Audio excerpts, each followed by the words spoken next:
Hello, from class 7 Green. Today my topic is photosynthesis. The food making process of plant is called photosynthesis. Plants are living things and we know that living things need food to live and grow. Plants are producers and make their own food. They make their own food by the process of photosynthesis.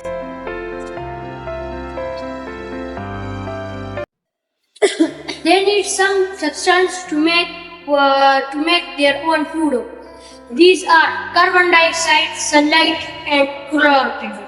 They take sunlight from the sun, carbon dioxide from the air, and chlorophyll is a green pigment which is already present in the leaf. The plant takes the sunlight, and these things make glucose. Glucose is a food of plant which prepared by photosynthesis. Now I will ask some questions from the students. Chanda Bahat, what is chlorophyll?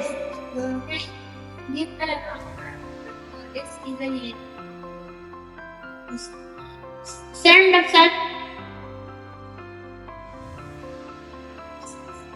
Which substance photosynthesis is needed to make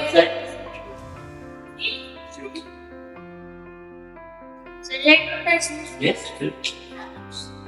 First of all, tell us that photosynthesis is composed of how many words? Two words. Two words. Light synthesis need If there is no sunlight and we provide artificial light, that no, so there will be no photosynthesis. no possibility of food is there.